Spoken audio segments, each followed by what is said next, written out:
what I have done, which is a bit different, is to try to get somebody before I resign and they accept my resignation, so that I will have another bishop with me, which we call this a coadjutor. No, it's a strange word. Coadjutor means that a priest becomes a bishop, he becomes like the vicar general, and he has the right to succession.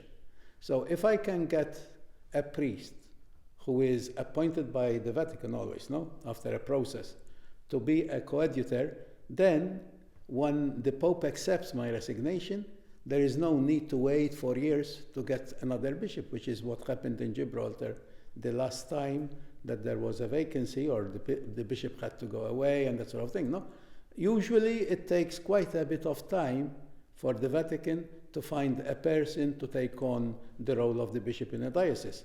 And what I'm trying to do is avoid this, because I know there's a lot of tension when a bishop retires and people are waiting, they don't know who is coming and that sort of thing, How difficult is the job? Because you're not just a priest, it's quite political as well, isn't it? No, I don't think so. There is no bishop who can say everything is fine.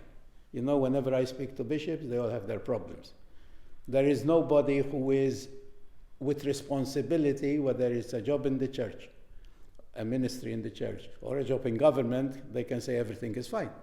When you're, in a way, guiding, when you are in charge, there are always, from time to time, problems, and you have to deal with them, that's all. So when I came here, I knew Gibraltar perfectly well. I knew the priests very well, but that didn't mean I'm not going to find problems. I found problems, and you still find problems, and you try to cope with them. That's all it is, There were times at the beginning, this is a confession.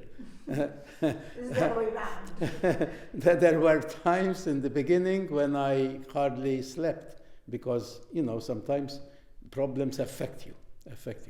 But then I learned to cope with problems, and I learned to have a good night's sleep in spite of the problems.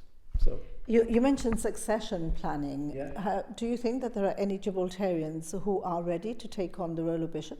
I'm sure there are Gibraltarians who can take on the role of bishop. There are.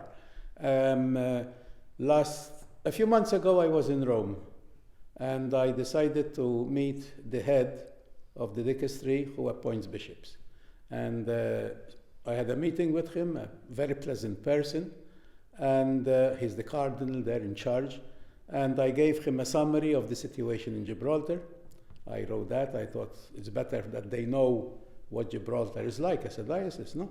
And at the end of the summary that I gave him, I said, I suggest that the next bishop will be local, because it makes things easy. When it's a bishop who comes from outside, things tend to be very, very difficult, and it is even difficult to find somebody who will accept to come here. So try to get somebody who is local. And obviously they know who the priests are, and they can sort that out themselves. One of the things I told him, I said, I'm not going to suggest anybody, that's your job. You are almost local. You're an honorary Gibraltarian. You've been here for as long as I can remember. Yeah. Do you want to return to Malta after you retire? Yeah, I'd like, because my family is there. If I stay here, I have no family. I'm on your own. Whilst there, I have my sisters, my brothers, my nephews. It's a big family, we are a big family. And I always, when I was in Malta, I always lived with family. I never lived on my own when I was in Malta. And so I hope that, the time will come and I can go back home and I live with my family. I always got on very well with my family, so I like that.